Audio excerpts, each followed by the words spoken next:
Manager wished he hadn't made me come in when I was ill. So I used to work as a waiter, and anyone who was / is a waiter knows that when you call in ill, they never believe you.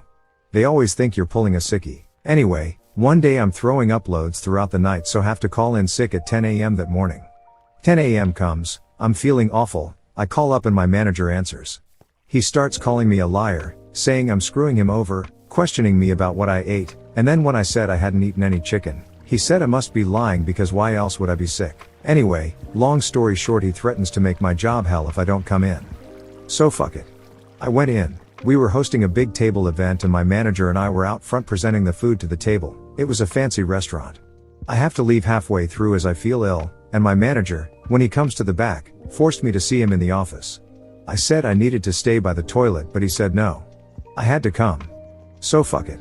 I went. He sits me down and starts giving me a bollocking. After about a minute, my nausea gets really bad. I lean over and throw up all over him. He looks horrified. I get sent home. Asked for super spicy wings. Got micked by the cook. In the time before time, when I was in college, a buddy of mine and I used to go to buffalo/chicken wings night every Monday at the local joint in NY, so the wings were legit. Except, suicide level hot was never really that spicy, just a bunch of Tabasco. One day we were really jonesing for hot. We had physically seen the cook in prior visits, big burly don't screw with me type of person. I told the waiter to write down our directions to the cook. We said table 8 says you cannot make these wings spicy enough for them because you like small boys and are not enough of a man to make them hot. He first refused to write that down. We slipped him a $10, big money back then, and said just blame us. A pitcher of crap beer and 1 dozen wings for each came out. They smelled spicy, so we were stoked. Had one bit of one wing. Immediately chugged our 16-ounce beer cause OMG how did he make them this spicy on a whim. We each ate the remainder of the very first wing. That pitcher of beer was annihilated. We hadn't noticed but the cook was sticking his head out the door watching us. At this point he's crying from laughing so hard.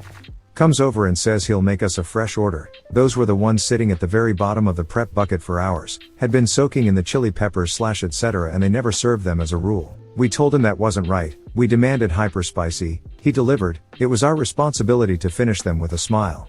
We immediately called 2 friends, told them in 2 hours we'd need to be picked up because we'd be hammered and they had to come drive us in my car home. They were baffled as it was a Monday night but agreed. Took 2 full hours and 3 pitchers of beer each but we finished them. We stayed as quiet as we could given how much pain we were in. Thankfully the restaurant was always less than 50% full. The cook came out to give us a high five and asked I'm betting you won't ask for ultra spicy again, right? No sir, we will not. You have beaten us and we acknowledge your superiority. We left a monster tip and our sober friends drove us home. Made both of us sit in the back seat of my car as they didn't want to risk anyone throwing up in their car or on one of them as the driver. Epilogue, 12 far hotter than suicide buffalo wings didn't just burn on the way down.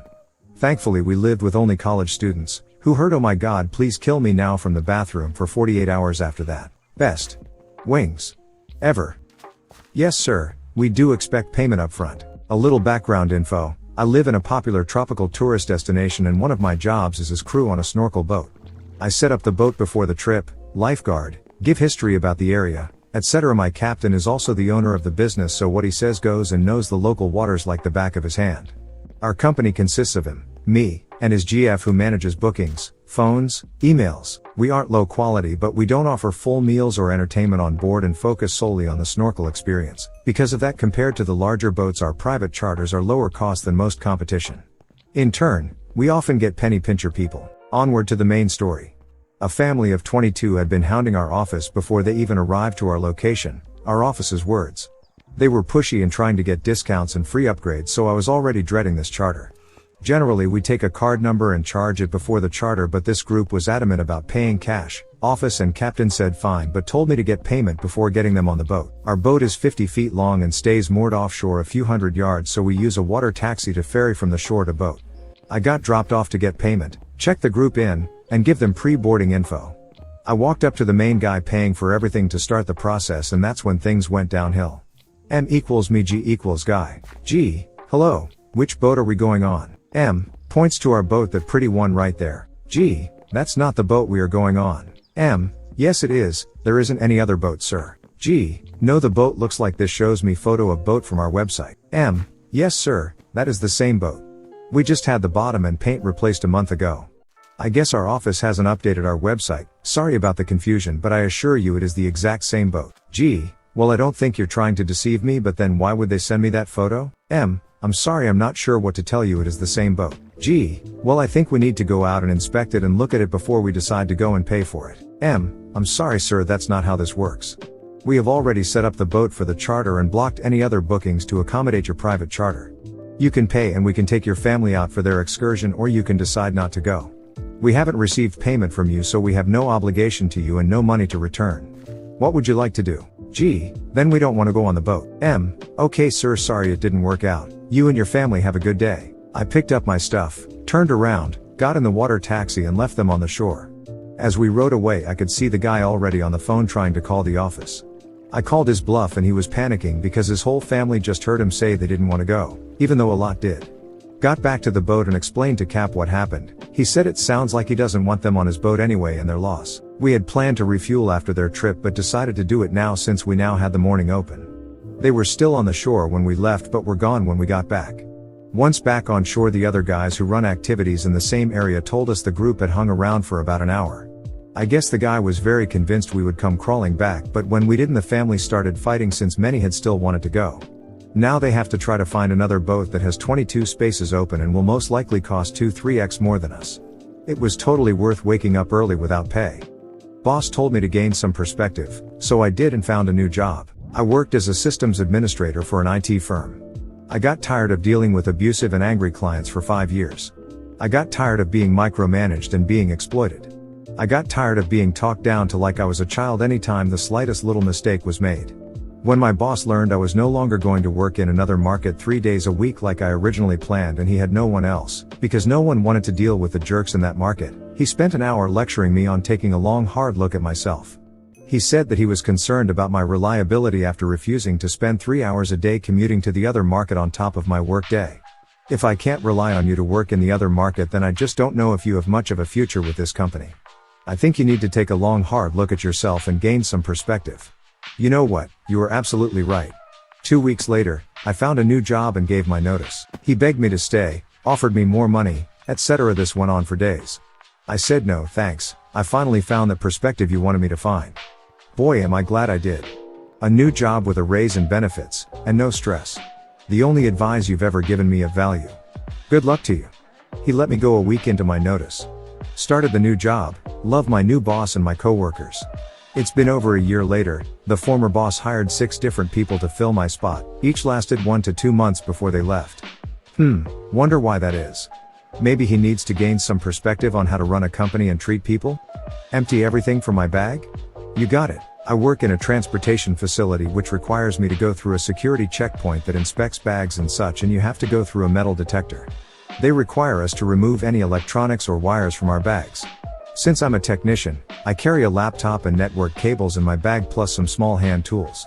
I was told I can leave the hand tools in the bag, but the wires and electronic have to be taken out. Fine. So I've been doing this for months. Until yesterday. I go through as usual, unpacking my bag of the required items and putting them in the bin and send it through.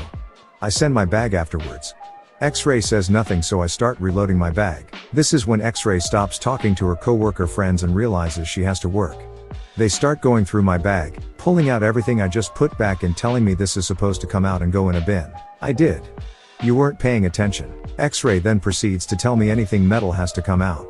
Everything has to come out. Fine. Today rolls around and the same person is running X-Ray. So I take all of my usual stuff out of my bag and put it in a bin. Then I start removing everything from my bag. Tissue pack? Check. Quick wipes? Check. Pens? Check. Candy wrapper from 3 days ago? Check. You get the point. Every single item I pulled from my bag. Meanwhile, X-Ray is getting testy and a line is forming behind me. X-Ray tells me I'm holding up the line. Sorry, you said everything. After my bins and empty bag go through the X-ray and come out, I begin to repack everything while watching the line behind me. A guy is now doing the same thing I just did. Pulling everything from his bag. You did tell that guy everything. I don't want to get in trouble. The next guy behind him started doing it as well. As I set my bag on the floor and began to walk away, I turned to X-Ray and said, "You did say everything. Have a nice day." And left. I think I might go back through after lunch. Clarification. This is a security checkpoint for employees of this transportation facility. It's a private security company and not any government transportation security. Though most of them act like they work for the government. You want less downtime? You got it. I'm a medical interpreter, working from home most days but at an obgyn center once a week. In between patients, 1 minute or less, I'm supposed to be checking emails, or catching up on training, tidying up my desk, or adding patient data. What that consists of is typing in the time started, time ended, patient's last name, and provider's name. It usually takes me a total of 15 minutes to do all of the above because I'm pretty tidy and organized. Others take 45 plus to do the same tasks. Yesterday I got reprimanded because I only spend 15 minutes doing this stuff and the rest is downtime according to the computer. Right now I'm averaging about 20% downtime per day. Apparently this isn't good enough. I told them it doesn't take me that long to complete all those tasks but they insist I be better. Here's what I've done today: read 1 email, play Tears of the Kingdom. Input 1 patient's data, browse Reddit. Tidy up, play some more talk, look up cute comics on Insta. Another email, watch a YouTube video. You get the pattern. I got praised for all the extra work I put in today, despite my new lack of efficiency. Most expensive tip ever. Nearly 15 years ago, I went to work for a company. The intent was for me to complete a project in quality and then move over into program management, but someone quit and I was asked to fill in as a customer quality engineer. This meant that every month, I traveled to customer sites, did the first pass analysis of our defective products, and got yelled at, a lot. It sucked. Also worth mentioning, our branch of the company was too small to use the corporate travel, so for every trip I was scouring discount travel sites to find the cheapest flight/hotel/car. I was ridiculously vigorous in seeking best prices. If the shittiest shitbox car was $32 per day and the not so shitty car was $34 per day, I picked the $32 per day car to save the company $2 per day. One fine trip, several months in, was spectacularly awful. Not only did I have a truly terrible car, the hotel was all new depths of yuck. My shoes stuck to the carpet in my room and the security flipper thing on the door was plastic. Also, it was in the worst part of town and I worried about my safety to the point that I ended up pulling the little couch over to block the door and sleeping on it. Adding to my misery, I was sick. I had some creeping crud that plugged my sinuses and made me long for death. Normally, I'd have canceled the trip, but the customer was in an uproar about our continued repeating defects and required someone to be there. I made this trek every month. And once during every trip, I would eat at the local Outback Steakhouse. It was a known quantity, the people who worked there were great, and it helped me to have that connection. On this particular trip, I made my way to the Outback for dinner and I was clearly sick and miserable. And the workers took care of me. They sat me next to the fireplace, brought me tea, and had the kitchen make me chicken noodle soup even though it wasn't on the menu. I nearly cried, I was so grateful. My bill for dinner was less than $10, so I charged $20. Yes, more than a 100% tip, but their kindness kept me going. I got home, did my expense report, and turned it in. My director called me into his office and screamed at me about how the corporate policy was 10% tip and it should never exceed 15% and what was wrong with me for paying them so much. Remember, total bill including excessive tip was $20. It broke me. Well, it shattered my loyalty to the company's bottom line. So, I made them give me the corporate travel policy where the tip policy was outlined, and from that moment on, I followed the corporate travel policy exactly. No more shitbox $32 per day cars, I'm in midsize or better. No more flying out at 4 a.m. in the center seat. The flights fit my schedule and I sat where I wanted. No more scary hotels in the worst part of town. Now I'm staying at the nicest executive hotel allowed by the policy. The cost of my trips were pretty regularly double or triple what they had been, adding up to thousands of dollars a year, but I never disobeyed their allowable tip policy again. The true irony, their corporate tip policy actually had verbiage that said exceptional service could be recognized with an additional gratuity, but basically, don't make a habit of it. Also, the allowable per diem was $50 per day and a receipt was only required if over that amount, so the tip that started the whole thing was within per diem, allowable for exceptional service, and the receipt for it had not been necessary.